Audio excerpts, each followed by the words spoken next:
once again on the Audio Shop podcast. Hey, welcome back to episode 2. This is our second of 2 episodes, and we're glad that you could join us again. Mm-hmm. As we said before, I'm Cooper, and this is my good friend Sam. And we're back for episode 2.0 of the Audio Shop. Might notice something a little bit different with Cooper's microphone. It's a little bit upgraded and improved so that my vocals can reach you in a much more smooth manner. Yeah. So you're welcome. Hopefully, I don't think you're coming through on my microphone at all, because you're significantly louder in my ears, but through OBS you shouldn't be too loud. Oh, perfect. Don't want to whiplash between the two extremes there. Yeah. But I guess we can get right into it of what the subject of our second episode is going to be. Mm-hmm. And that's going to be Billie Eilish's When We All Fall Asleep, Where Do We Go? Good question. Good question. Very good question. And do you want to do the history, or do you want me to? Yeah, I'll jump right into it. So for those of you who don't know, Billie Eilish is a up-and-coming artist. This is her first album ever. She has released a couple smaller projects in the past, but this is her first full-length LP. And this is not too surprising when you realize that Billie Eilish is all of 17 years old. And she was releasing a full-length album, which I think is pretty impressive. Makes me feel a bit bad about myself. For reference, me and Sam are both in our early 20s, and we have, at least to my knowledge, we've never released any full-length projects in terms of albums. I had a budding YouTube career when I was a freshman in high school, but nothing since then, and some would not call it a budding YouTube career. Yes, but I'm guessing you didn't get the 40 million monthly listens for your YouTube career. Can't say I did. Well, we can say that for Billie, because this album, when it came out, was the talk of the town, kind of the new big face of pop right now. I was reading online, apparently there's some, accusations of her being a quote-unquote industry plant due to the fact that her parents are part of the music industry and her brother is also a producer. Okay, but, I hadn't heard that. But as far as I can tell, whether she is or not is kind of arbitrary because it depends on how good the music is, right? Yeah. Yeah. So besides knowing that she's very young and that this is her first album, I think the only other important thing going into this production knowing is the fact that the production on this album was pretty much handled exclusively by her brother, Finis O'Connor, or Connell, who had worked on previous projects, so he had some experience, and now he was the sole producer on this album, besides Billie herself. And he's also featured in a couple of the songs as well. He's also featured. So this is a very, it's almost a brother-sister album in terms of... it's mainly hers. Oh, it's Billie, but I think you can tell through the character of the production. Yeah. That certainly this wasn't just all her jumping at someone with a little more experience was also handling the behind the scenes. Right. Going a bit into the history of the album, I guess I can do that as opposed to just Billie. So this album is hot off the presses. Hot. Super hot. Just came out March 29th, 2019. So not even a month old yet. And it is already at the top. It's in, 16 number one spots in 16 different countries, including the United States and the UK. So pretty well acclaimed so far. Pretty good for a freshman album, that's for sure. Yeah. Her single "Bad Guy" reached number 7 on the Billboard Hot 100, which is pretty good for that one's been out for about a month. Yeah, and then her full-length project came out, like you said, on March 29th. 14 songs, or you can say 14. One of them released in song. Yeah, we'll get to that. We'll say 13 and a half songs. I would say 13.1. And I'd say that's about all you need to know before going into this album. Yeah, and her tour is starting very soon. I don't think she's announced a date yet, but it's probably within the next couple of months is going to be the When We Fall Asleep World Tour. So that would be if it's coming near you, might want to check it out. But of course, we can talk more about that once we get to our overall recommendation level. For sure. And Now, the only other thing I have to add about the history is apparently, while I was doing the research, Billie Eilish, her middle name is Pirate. yeah, I saw that So, too. She's got 3 middle names, one of which is Pirate.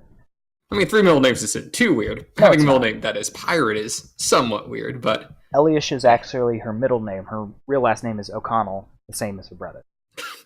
Pirate O'Connell Pirate O'Connell. to you. Which is why didn't she go with Billy Pirate O'Connell? Which, I think you know why. yeah, it doesn't really fit her style at all. It doesn't fit anyone's style unless Eh, she's doing shanties. No, all right. I guess now kick that it we got off? the history out of the way, we can jump right into the first quote unquote song of the album. So, Sam, you want to start us off with this? Yeah, I'll start off with this one. Calling it a song is extremely generous. Basically, it's her taking her Invisalign off into the microphone. Because if there's one thing I really want to hear at the start of an album is just a ton of slurping directly into my ears. It's 14 seconds long. It's 7 exclamation marks is the title. Not the words, it's exclamation mark 7 The times. punctuation. Yeah. And it's basically her making a joke with her brother in the studio. I'm already gonna start deconstructing all of this. 14 seconds of audio. I know. I spent too much writing on this. I gave it way more thought than I should have. I'm pretty sure, when you were like 17, you came up with these stupid inside jokes. You're like, Right. wouldn't it be funny if we did this? I'm pretty sure that's what this is. This was an inside joke in the studio, and then she's like, wouldn't it be this hilarious if I just slapped this on the front of my album? And they're like, oh yeah, that'd be pretty To funny. be honest, I think if it does anything, I think it does have a purpose, and at the very least, it establishes like kind of a little more playful tone of the album. Which disagree. I think. Okay. What's your take on it? We gotta get more aggressive. We're too polite. If we want to, we're still gonna have some of the professional, but we got to be a little more loose with it. We were a little robotic last time. Ooh, geez, sorry, Okay. smacking my mic. Okay. I don't know. It felt like she was trying to be funny, and it's kind of lame.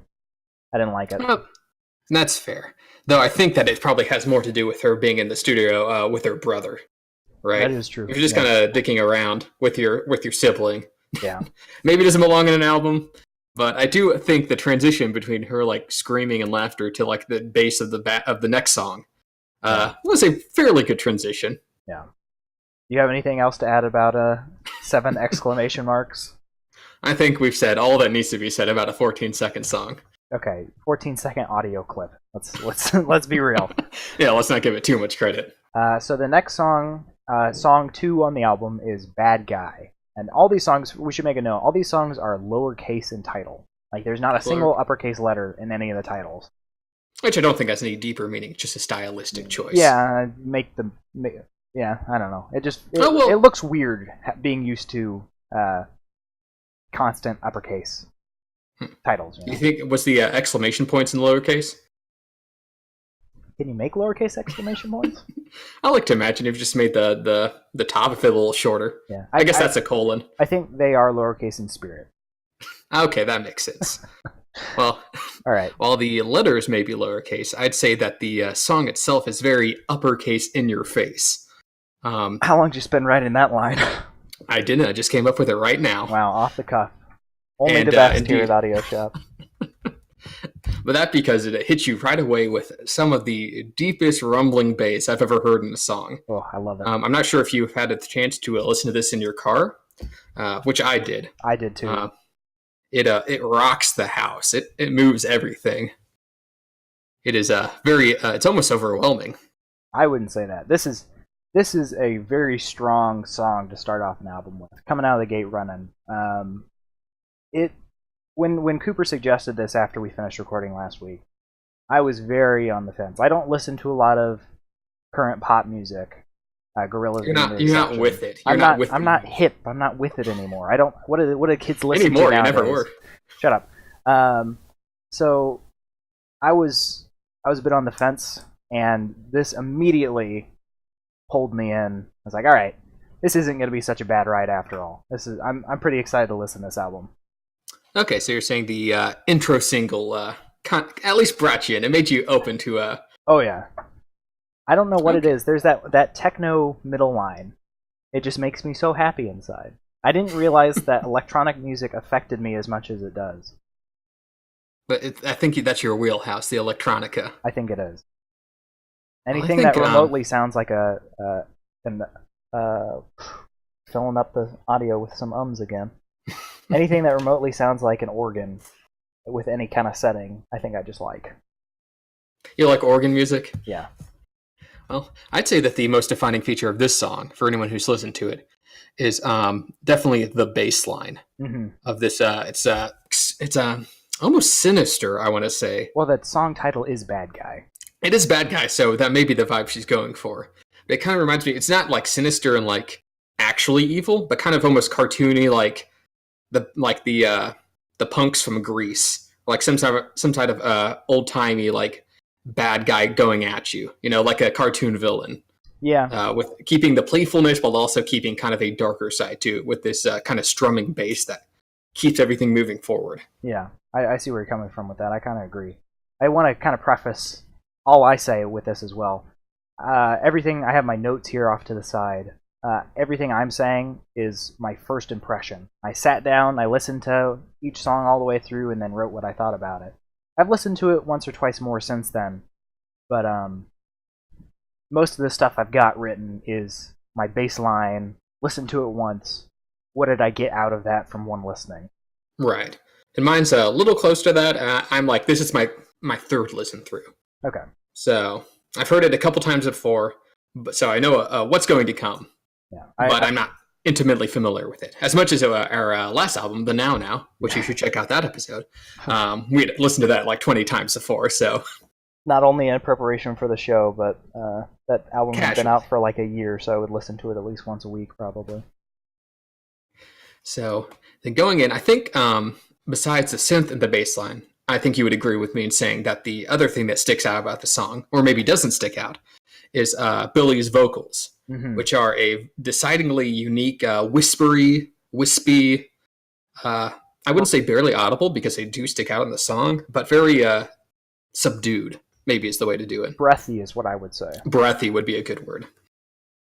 Which, when paired to this really driving bass and kind of plucky synths, it's an interesting combination. Not one that I would say is bad, but one that's definitely, I can't really think of something that imitates it from recent memory. I will have to admit, it took me a while to get used to her audio, or her vocals rather, because I am not a fan of whispering in my ear. Like, even people in general, I cannot stand it. And when you whisper through a microphone and then I put headphones in, it sounds like you're clawing at my brain. So it took me a little bit. Thankfully, it's just far enough removed that I can actually enjoy the music. It's not like you can hear all the little cutty noises that her mouth makes as it moves. But it did take a couple songs for me to really be like, okay, this isn't the worst thing. Right, it's not the worst. And though it does not leave the album, pretty much all her vocal performances on this album are in the same vein of breathy vocals. So if that's not your thing, take heed, because it won't be leaving this album anytime soon, or any of her performances for that matter. So there was one transition in this song at about the 2:30 mark. At the very end, it becomes a whole new song, and I really dislike that.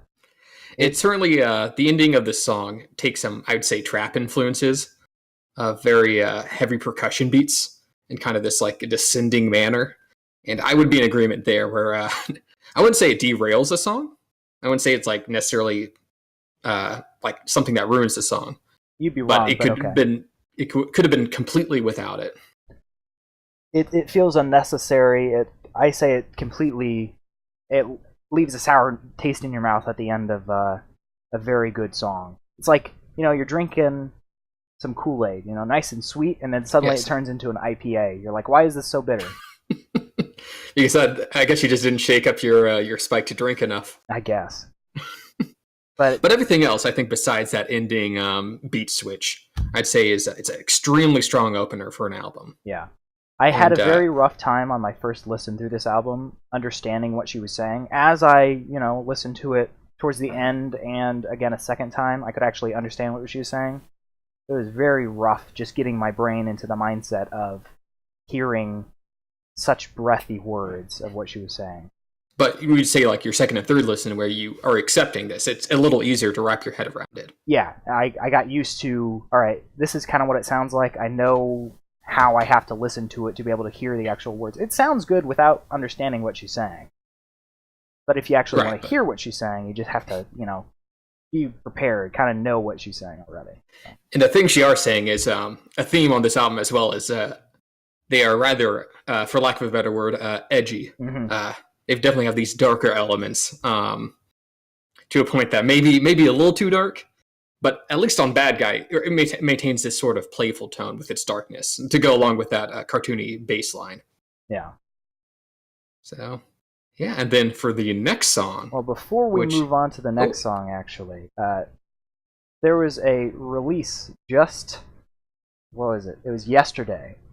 Yesterday. The YouTuber Seth Everman. Of course. As we were preparing for this show, we stumbled upon this earlier, and then Cooper sent it to me again. But it's how she made the song. And if you've never watched Seth, he is not only a great actor, but also a fantastic songwriter and performer. He plays some interesting instruments in the video. Yeah, so I'm gonna swap the video feed over real quick, and because I have all the audio stuff set up for Cooper, he's gonna have to stay quiet so we can actually hear the video. Sadly. Oh, go for it! I don't want to miss a second. I'll talk a little bit over this so we can see. So here's the beautiful bald man himself, and here it is.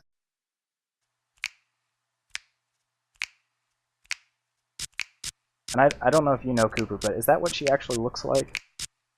Oh, the hair's pretty accurate. The rest, I would say. She doesn't look like an angry Eastern European man. But this is the bass that we were talking about. It's very, very in your face.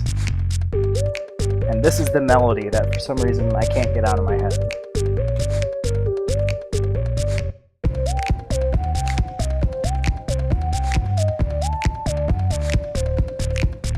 I'm the bad guy. And that's actually a very accurate representation of her voice.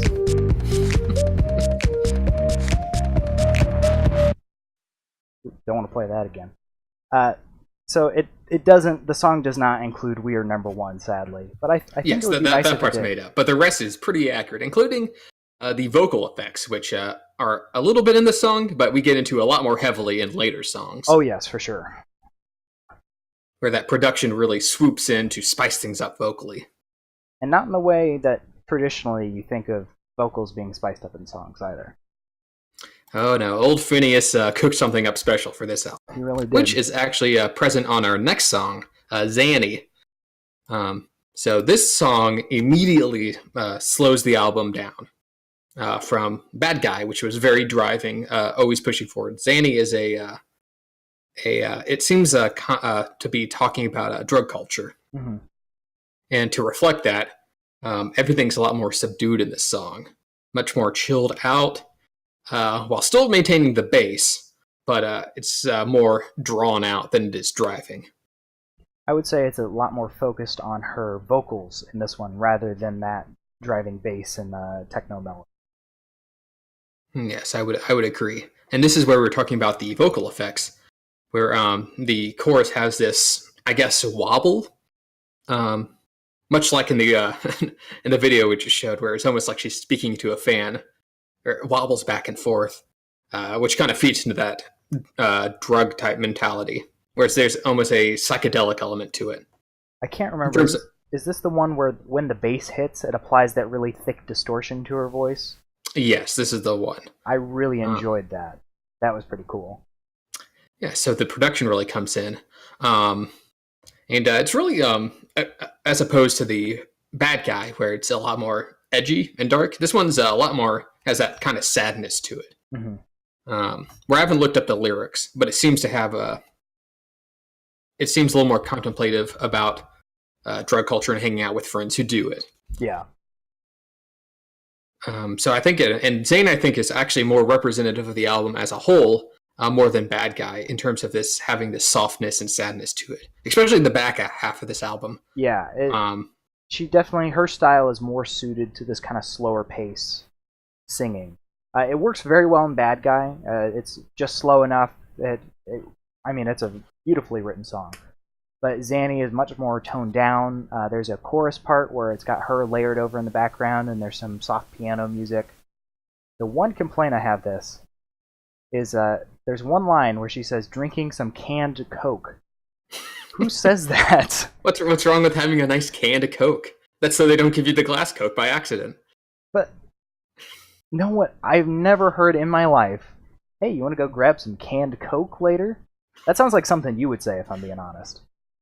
Well, maybe everyone enjoys a canned Coke. I mean, Billie was from, she's from California. Maybe that's a West Coast thing. Maybe it is. I don't understand their culture. Well, at least you're not saying, would you prefer, like, aluminum Coke? Oh god, that's so much worse. You're right. I take it back. I'll leave it to you to come up with something 10 times worse than canned Coke. Oh, the refreshing taste of metal and sugar water, right? Yeah. But yeah, I don't have much else to add to what Cooper's been saying about that. Her vocals are more of a focus in this, and it kind of gave me a chance on my first listen to really feel out kind of how she sings and listen a bit more for how I need to listen to her singing, because you can't listen to it normally because it's very breathy and it's got those distortions, and you got to be in the mindset to be ready for the song. Right, you have to be kind of anticipating what's going into it, the vocal diet. But yeah, this song's maybe a little more geared towards those breathy vocals as opposed to the smothering bass of the first song. And it's also very good music to have on just in the background. Like, it's not something you can sit there and listen to. You don't have to devote all of your attention to the song, you know? Which, this next song, is that everything you have to say about Zanny? Yeah, I've got nothing else. Yeah. Well, this next song, I'd say, immediately goes back to the template set by Bad Guy. This next song, You Should See Me in a Crown, immediately goes back to that more energetic bass booming. The song starts out literally edgy in the fact that it's got these like scraping knife sound effects. I didn't notice that. Yeah, it sounds like a knife being sharpened, which again feeds into that dark, like dual personality vibe that's kind of going in through this album. And I think, if anything, the vocals in this song are a little more standoutish than in Bad Guy. Just because she kind of, whenever she hits the chorus, she kind of dips her vocal range down, makes it a little bit deeper, which is a variation we don't see too much in this album. I have to say, I was not a fan of this song. The faster pace, while it worked for Bad Guy, kind of she was singing it a bit faster. This one, she sings too slow for my liking, with the faster background beat. Okay, so you're saying her vocal energy didn't really match the instrumental energy. Yeah, it's almost like she's taking that same kind of thing she had going in Zanny and just replacing the background, in my opinion. And it doesn't really suit this song. And later in the album, we see she can sing fast. So it's just this song where it's kind of written slow vocals with fast background, and her style does not work for me, I think, in this one specifically. Yeah, so, and I think I'd have to disagree on this particular song about that, just because of the fact that I think her style so far has been kind of pairing these soft vocals with these abrasive drums and bass. And while I can understand how that might be not to everyone's tastes, I think it's not something that distracts from the song necessarily. It kind of adds its very unique style to it. So I think it's very much on purpose what she's doing here with those slower vocals mixed with these hard-hitting bass lines and drum beats. Might be on purpose, but that doesn't make it sound good. That is fair. That is fair. But I think this next song, if you're good with You Should See Me in a Crown. Yeah. Which also, the first time I listened through it, I thought she was saying, you should see me in a crowd, like a crowd of people. I mean, which I thought made more sense, like, for the energy of, like, maybe she was, like, partying or something. The title of the song is right there on Spotify, Cooper. I didn't say I was good at reading. I'm good at listening. I listen to music. I don't read music. But yeah, only other thing I had about You Should See Me in a Crown is the beat was a bit too repetitive for my liking, but the super fast keyboard was really good. I like that. Again, with the techno, I just love it. Oh yeah, love that electronica. Yeah, And I think the production also helped to add a little bit of variety to the tracks. I think a big theme of this album is production helping to spice things up when they could become a little more dull and repetitive. for sure.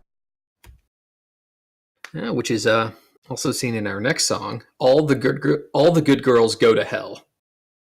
Which I'm not sure about you, but I feel like this is almost the poppiest song on the album. Yeah, I can see the pop influences in this one. I think it has to do with those the kind of the piano keys, kind of plucky piano keys going up and down with a little more guitar, a little more of a traditional bass, I would say. And with the, I say this is probably the edgiest point of the album in terms of the lyrics. I completely disagree with that. There's one Oh, layer no. that's just Edgelord 5000. Oh, But I think I know which one you're talking about. Yeah, this one is. I know in the last one I was saying that her slow pace isn't really suited for her slow singing pace isn't well suited for the fast paced songs, but she completely reverses it on this one. So I think it's I just don't like that song. So it's I don't know. I can't really put it into words. It's good. The one again, I was having a hard time understanding what she was saying at this point. The one thing that stuck out is she refers to God as a woman.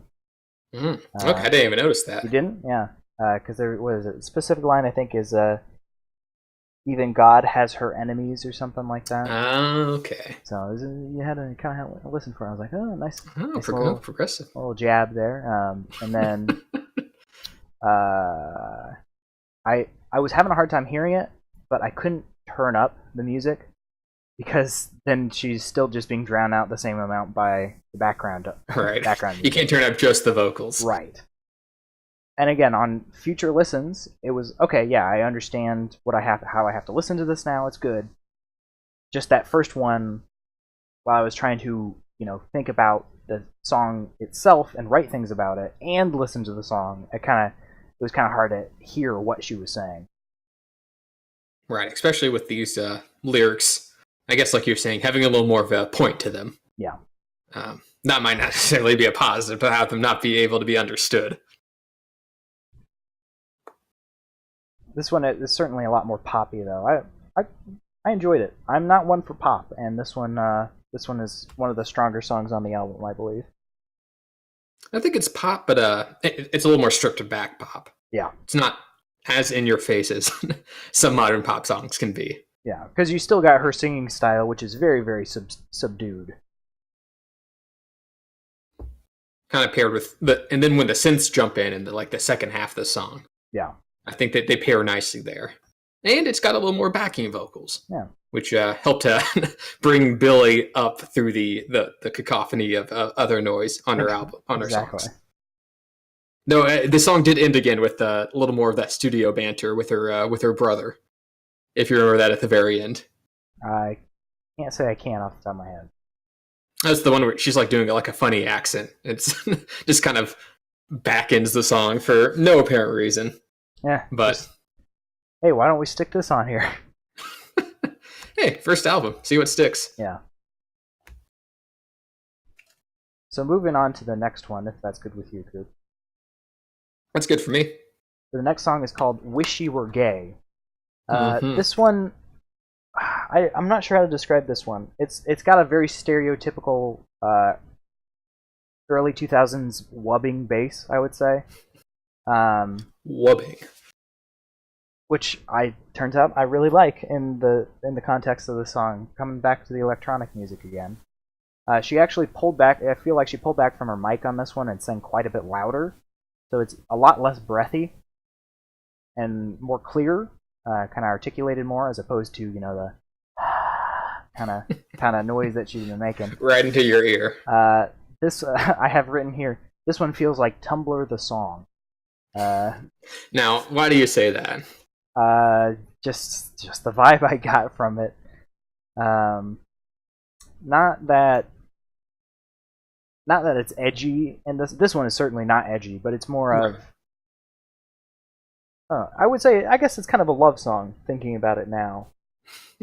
A sort of love song. It's Sort of definitely a taking love it from a song. unique perspective of, in terms of the lyrics on all the songs on this album, this one has the ones that stand out the most, I would say. Well, Not- I Love You is a love song for sure, but No. I don't know. I guess I didn't really think about the lyrics in the full context until right now. Like I said, I think I only listened to this song once or twice. This one I've listened to actually a few more times than the other songs on the album, just because I really dang love this song. Oh, well, I'll let you. You probably have a better things to say about this than I do, so I'll let you take over. I wouldn't say better, but certainly maybe more. more. But Than I think in terms of the lyrics, these are going to be one of the only I can deconstruct on the album, just because I think they stand out the most. Mhm. I particularly like the fact of, I'm not sure if you caught on the verses, how she's counting down from 6 to 1 and then 12 to 6. I didn't notice that. Oh, yeah. So next time you listen to it, she'll be saying, like, 6 nights since I've seen you, 10 fingers on my hands. Like, they count down in terms of the lyrics, which I think is a clever way of slipping that in. It doesn't really feed into the theme of the song, but it kind of, if you're observant, it kind of goes, oh, okay, I see what you're doing there, Billy. And then the actual message of the song, which I think is both sad and hilarious, is the message of the song is the fact that Billy's in love with a guy, but that doesn't love her back, and she wishes that he was gay in order to explain that why he doesn't love her. I did She not doesn't get like- that at all. She doesn't like the fact that he just doesn't like her because he just doesn't like her. She wishes the reason was he just wasn't into girls. See, I really only heard the line "Wish you were gay," so I thought she was in love with a girl. My bad. Well, it's actually, I didn't listen it's to this as much as you did, I guess. which I think adds kind of it's a kind of hilarious spin on a sad subject overall. Which I think if you listen to the song with the production, at several points in the song, there's like the sound of like a studio audience like laughing or like clapping or sighing, like Mhm. very stereotypical 1990s Fresh Prince of Bel-Air sounds, Mhm. which I think add to the playfulness and how this song's got more of a fun edge to it of being not in love. I did not pick that up at all. I should have read the wiki for the lyrics on that one. This one's the one that, if for any of them, for the lyrics to keep an eye out of. Plus, the chorus on this song is a banger. I think it's one of her stronger vocal performances on the album, where she really seems to be belting it, Yeah, as opposed to her other songs. yeah. Now the question is if you like it because it's a better song or just because it's not in her breathy style. That's an interesting one to ask. I don't think a regular breathy style is bad, but I think this song definitely shows that she can go outside of that realm and still make a really good song. Okay. I think it depends on the backing melody and the backing instrumentals to decide which direction she takes it. That's true. And this one, where it's a little bit slower, but still has that strong bass, Mhm. especially with the acoustic guitar, they kind of all work together, where belting it out helps to would be a better thing than the breathy vocals. It's certainly the black sheep on the album, I would say. I say black sheep, style. but in a positive Yeah, not way. in a negative way. It's just It stands out in a good Yeah, way. it's just different than the rest of the songs on the album. If you have And in anything terms- else, move on. Well, to in terms of the rest of the album, I'd say this is like the last real quote unquote loud song, or maybe more energetic song. Where surprisingly, for the rest of the album, it's very subdued. There's really no more bad guys or you should see me the crown. It picks it back up a little bit, but the next one certainly drops everything right back down. So Yes, When the Party's Over, featuring O'Connell, which is her brother. yeah, not her featuring.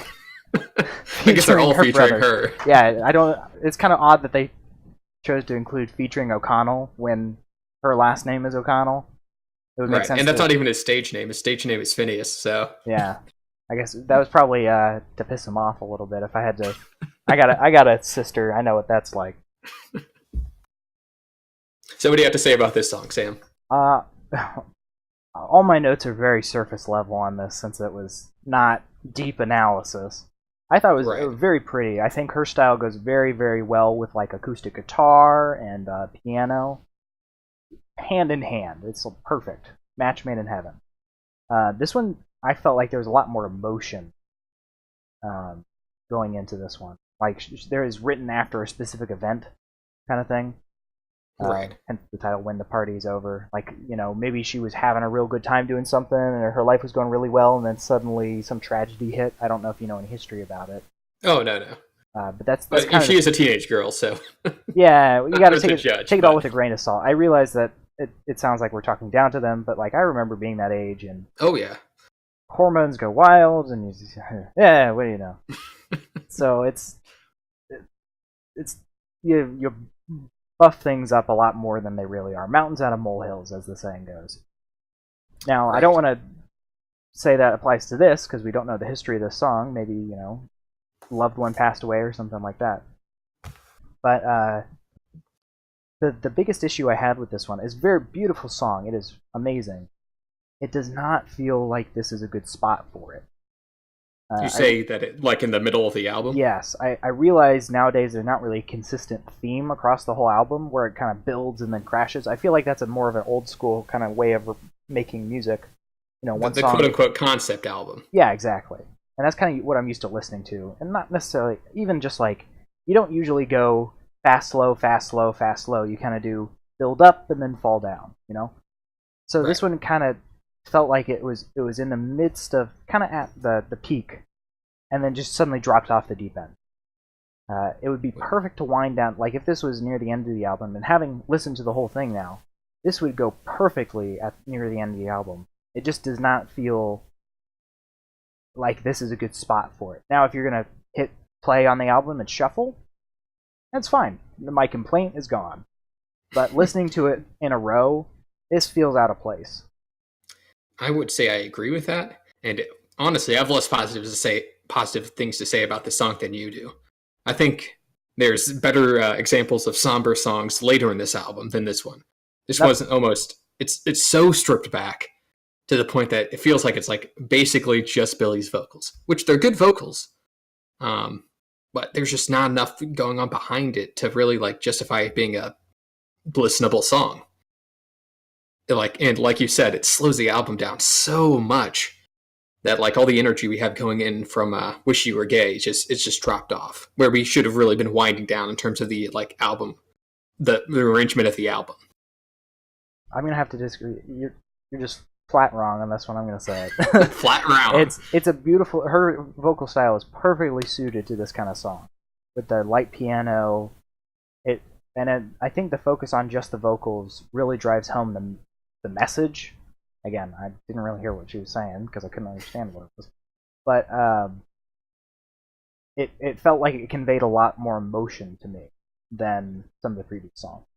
I agree with the emotion there, but I just feel that making it such a stripped down song, so subdued, it just doesn't add to the overall album in terms of just the musical production.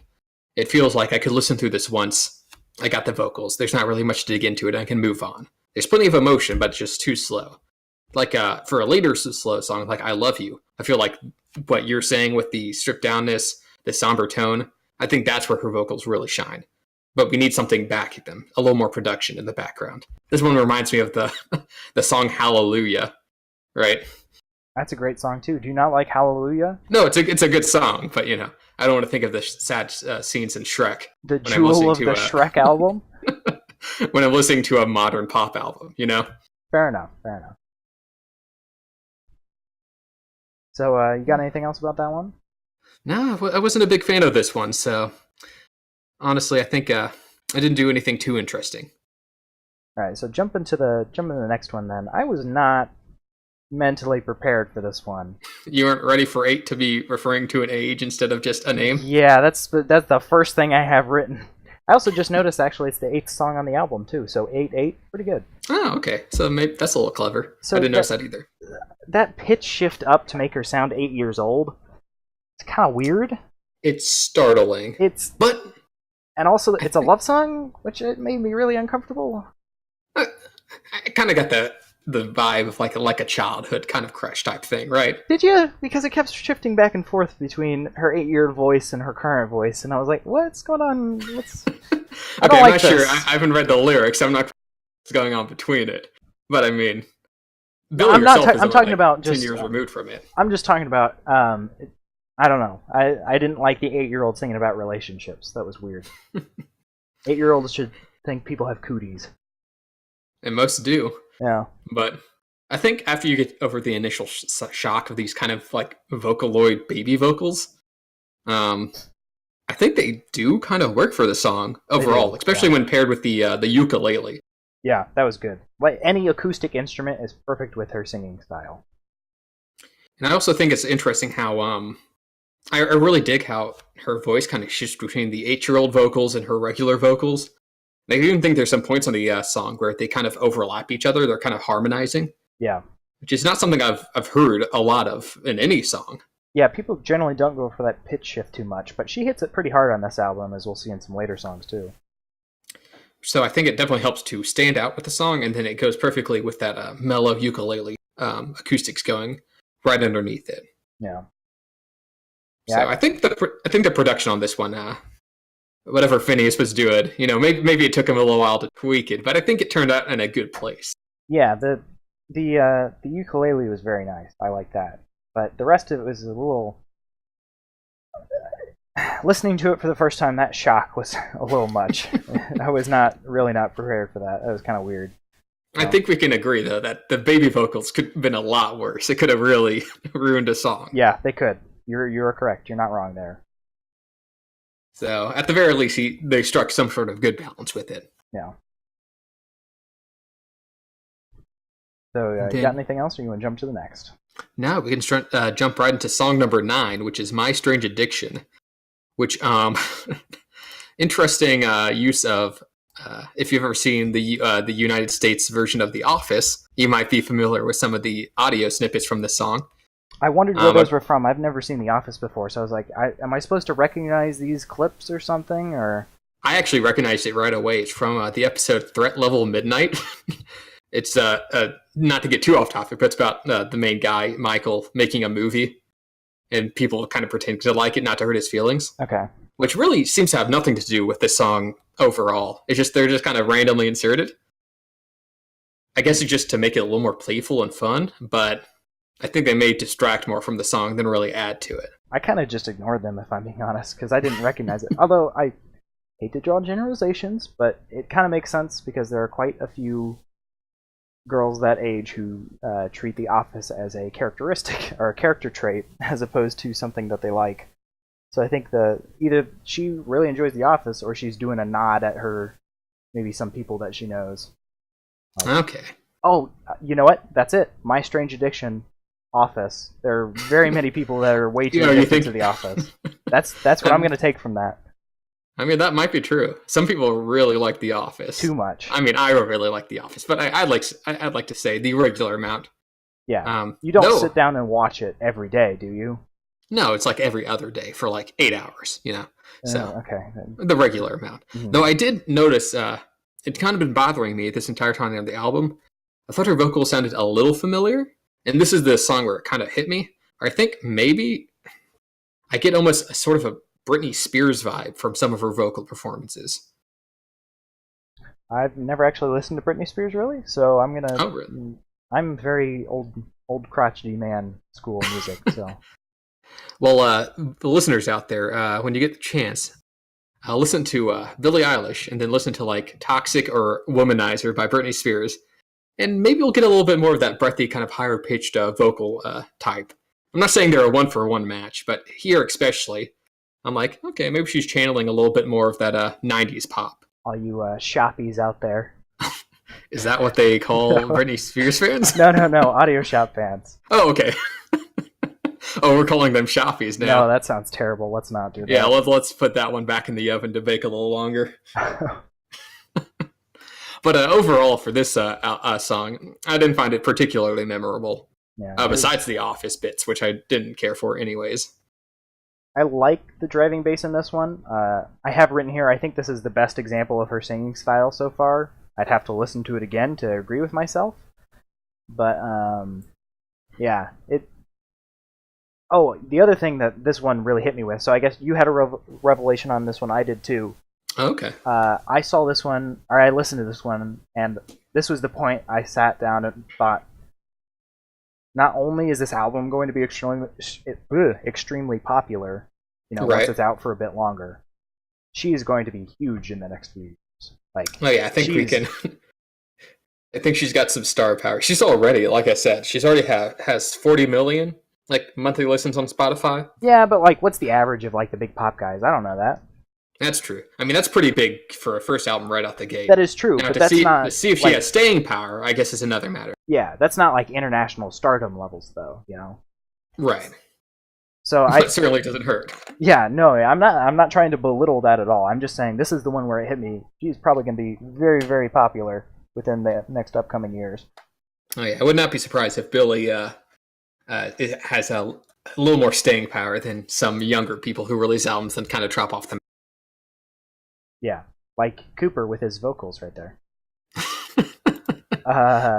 So, do you have anything else for this one, or you want to jump to Edge the Song? Oh yes. Oh, so this is the song you're referring to. Yeah. Yeah. So this next song is "Bury a Friend," and I feel like you have a little more to say about this song, Sam. So I'll let you take it away. Oh, never mind. This isn't. I'm thinking of "Listen Before I Go." That's the super, super edgy one. This one's pretty edgy too. I really enjoyed her. She did the pitch shift again in this song, but she pitch shifted down, so she was singing the male part, and that sounded really odd, but also interesting. It was pretty good, because usually guys can't do that kind of breathy singing style that she does. Right. So you're saying the vocal performance was a little more interesting there. I think the vocal performance, not necessarily, but the studio mixing, just taking her vocals, shifting them down, and then playing them back over top. Okay.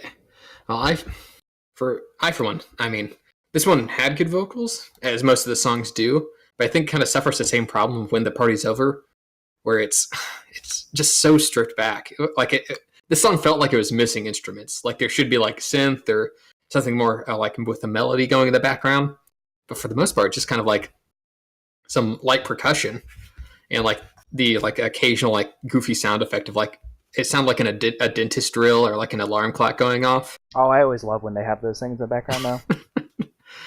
Which I did go back to the Gorillaz album. I did hear the elk noise. So yeah, glad you picked that one up. So I know you're a fan of the sound effects. But for this one just it never feels like the song got going. Like it was missing some sort of third act where everything kind of built up. But this one just kind of stayed in this stripped back area with not much going on.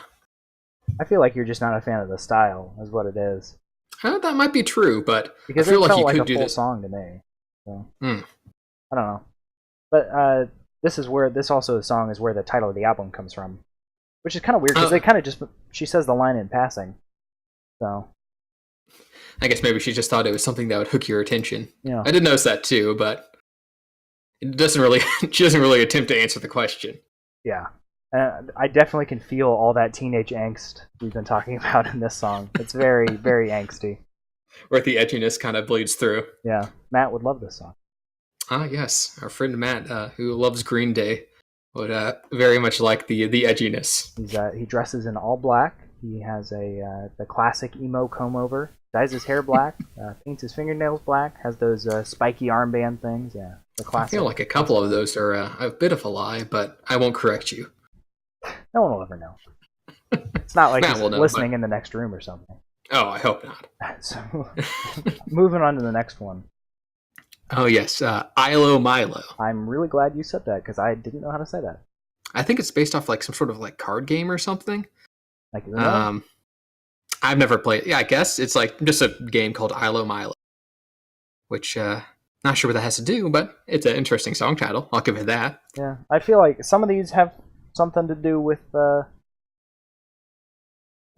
actual song, and some of these are just kind of like, well, what can I title this? Well, what sticks in the brain? Yeah. So this song is a bit different than the rest, because there's actually a bleed over transition from Bury a Friend. Oh, yeah. But it's not lined up. So it's really awkward when it shifts. Oh, I didn't notice that when I was listening through. The first, I was sitting here with my eyes closed, and it hit, and I was like, oh, we got some bleed over, that's nice. And then it the next song kicked on, and it stumbled, and I was like, oh, that was not nice at all. So I'm wondering, maybe it's intentional. I don't know. I would like to think it's intentional because I wouldn't want the to say. production on this album overall has been pretty smooth, I would say. Yeah, so I'm gonna say it's intentional, but I didn't like it. Which I would say is probably worse than if you didn't like it was unintentional. Yeah. It just sounds awkward.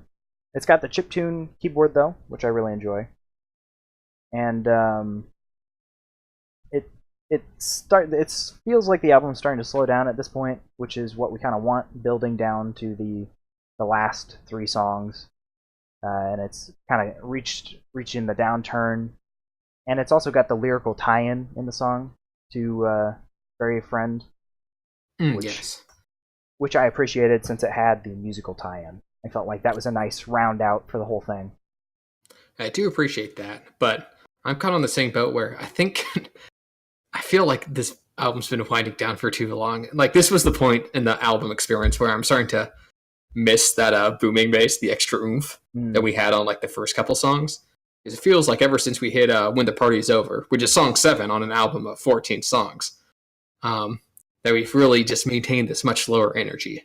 Well, the song is called When the Party's Over, so the party is over. It is called. Well, we didn't expect the party to end halfway through the album. You didn't expect the party end on the song When the Party's Over? I did not.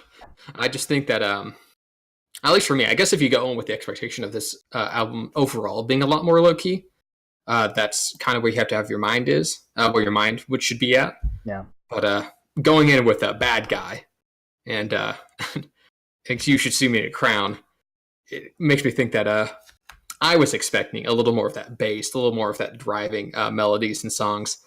And this was the point where I'm getting a little fatigued with it being these low-key songs with Billie's vocals. Though I did like the keyboards. I thought it made it a little more interesting than Bury a Friend, at the very least. I kind of see where you're coming from that. It's almost like clickbait the album, would you say? I wouldn't say clickbait. It's not like she's lying or anything, but maybe it draws you in a little bit more, or it kind of pulls back the curtain and be like, hey, this is actually a slow album. I see. All right. I mean, I think the transitions are handled well. It doesn't... It's not like it's... excuse me. It's not like it says it's going to be a fast album all the way through. I think you were just expecting one thing, and then something else was delivered, and you were understandably a little bit disappointed. Oh yeah, I don't think it's the album's fault, really. Besides maybe building the expectation at the beginning. I'll go say sorry to Billie personally. You better. And Billie, if you're listening right now, big fan of the album. Give us a shout out on Twitter. Yeah. But whatever. And then I think that theme also carries on to the next song, Listen Before I Go. This is the one I was talking about. This is the Edge song, and I agree with you completely on that.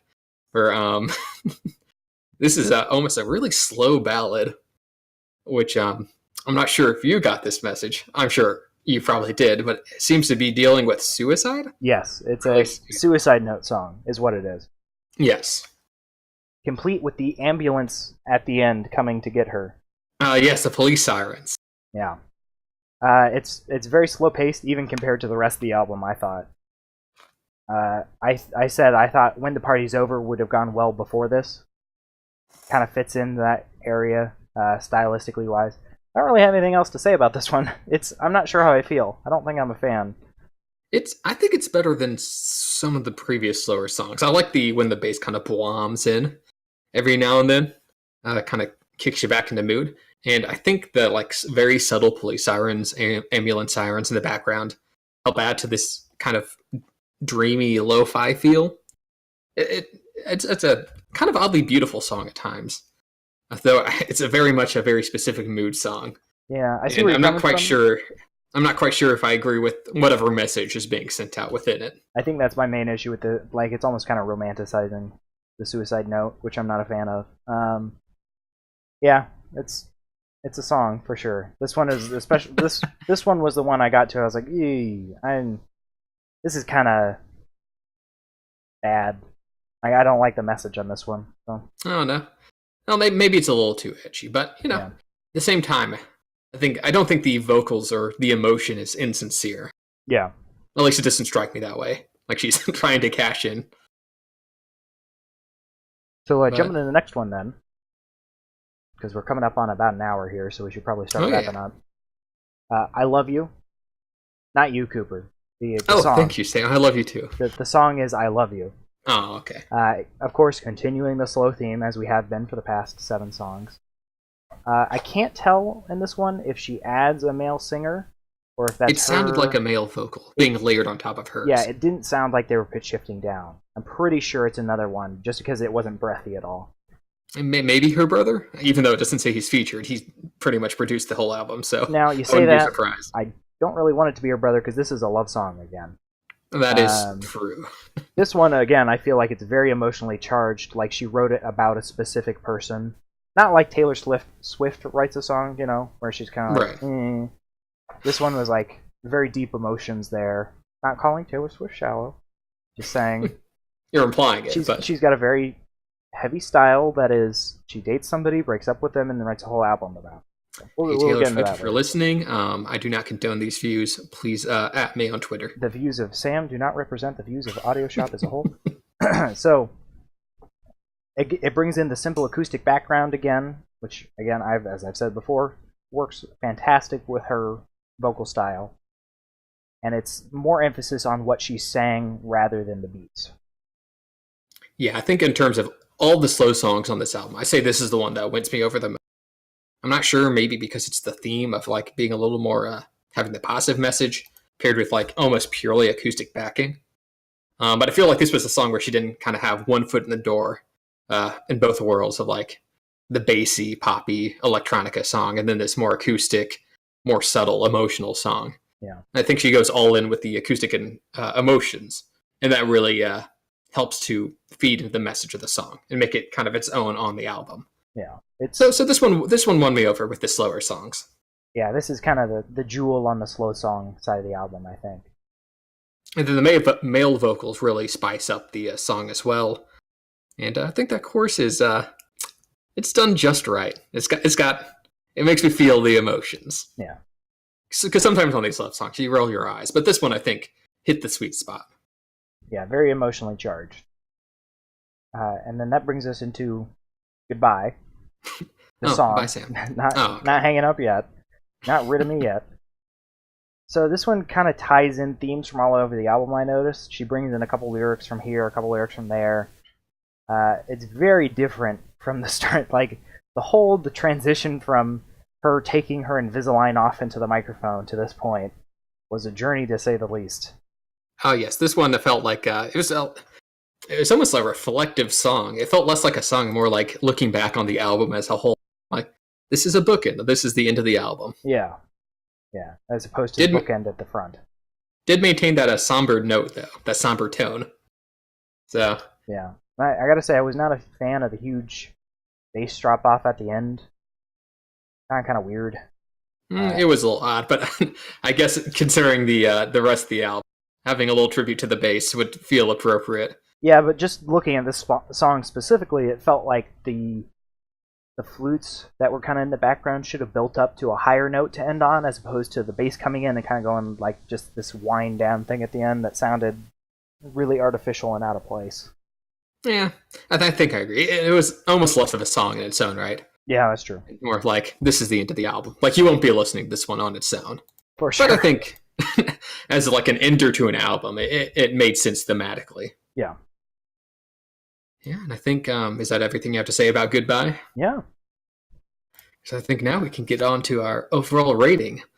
And if you don't mind, my dear listeners, we got a little bit of a new rating system for you. Oh, gosh. So just rating it 1 out of 10, right? Everyone does that. That's boring. This one, we're going to rate it based on a car condition, because it's called Audio Shop. It only makes sense. And me and Sam are super knowledgeable about cars, right? Yeah, don't give them that impression.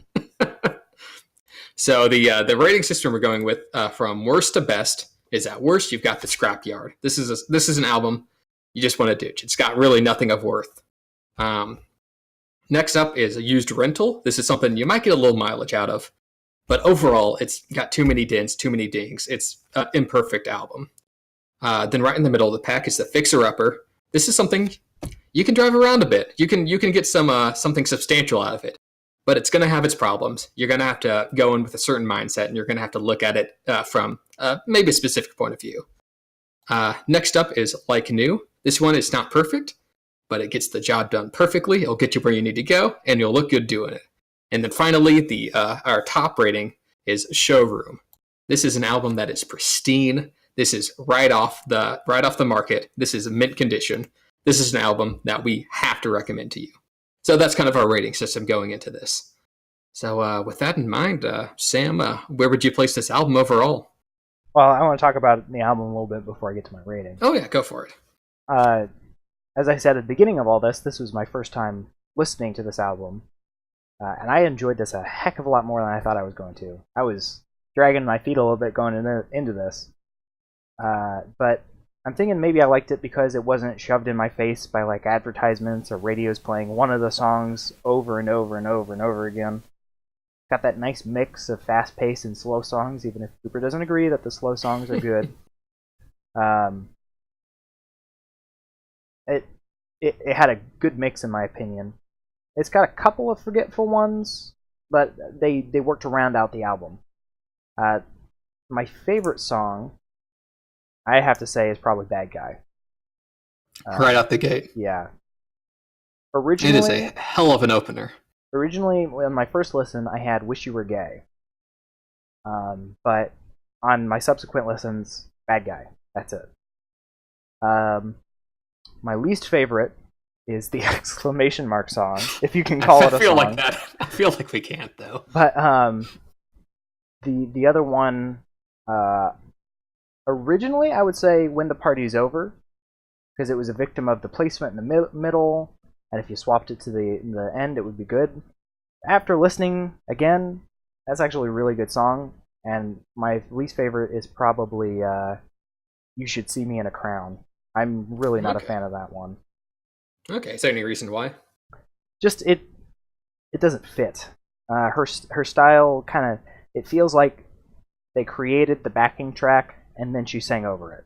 You know, it didn't feel like they were meshed together in any way. They just kind of felt a little bit separate. Not super into it. I don't know. It's not my song.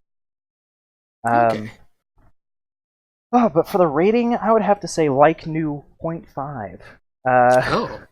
So that's a pretty strong recommendation. Yeah, probably actually just Like New. I really enjoyed the album. It's got some weaker points, but I think the stronger points really make up for that. And I'm definitely going to be coming back to this and listening to it again. So I would have to say probably Like New then. All right.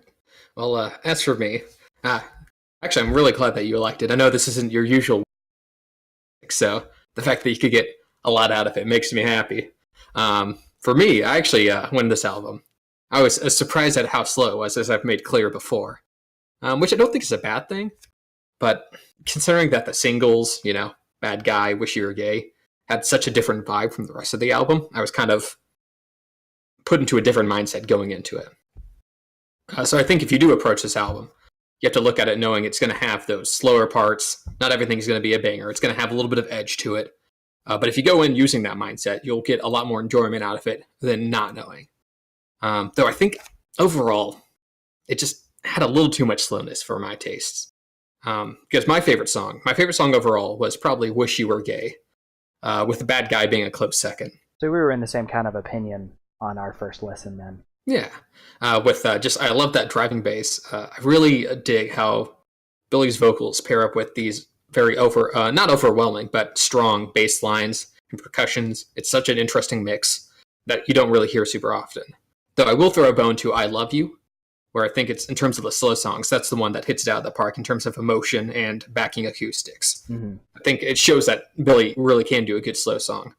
But in terms of least favorite, and I'm not counting the exclamation point song, I'd say probably my least favorites were probably Bury a Friend and When the Party's Over.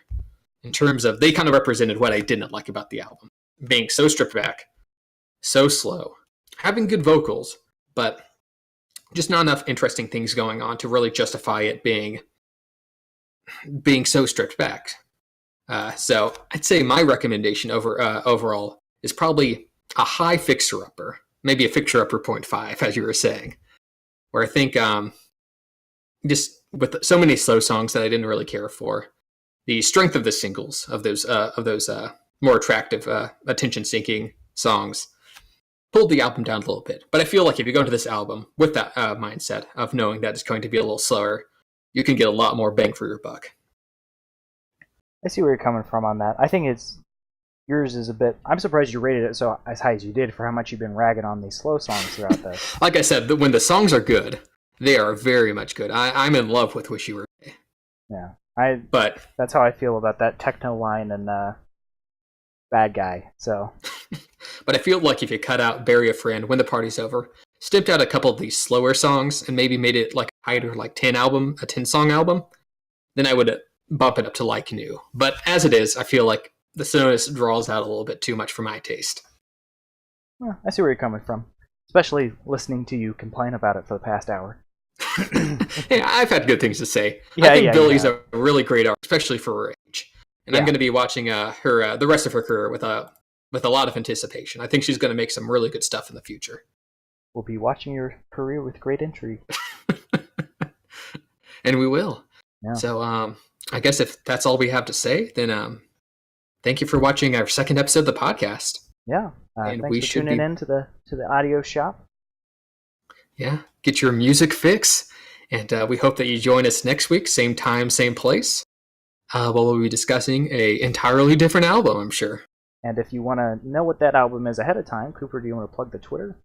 Yes, we have a new Twitter where we'll be posting what we'll be reviewing coming up, and maybe just some thoughts and quips throughout the week. So our Twitter handle is @AudioShop14, and that's AudioShop with the A and the S capitalized. So go there if you want to know what's coming up, and we hope to see you again next week. Yep, and those will be in the Twitch description here soon, right after this.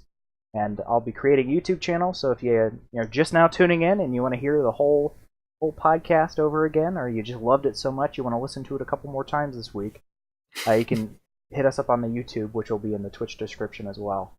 And that'll provide just a bit of a backlog since we're not partnered, and the VODs will disappear after a certain amount of time. Yep, so we'll be able to get your music fix anytime you want. Any day of the week. Every day of the week. Thank you so much for listening, and we'll catch you again next time, shoppies. God, we need to change that. Yeah, I'm sorry, I'm pushing that. All right. Catch you later, guys.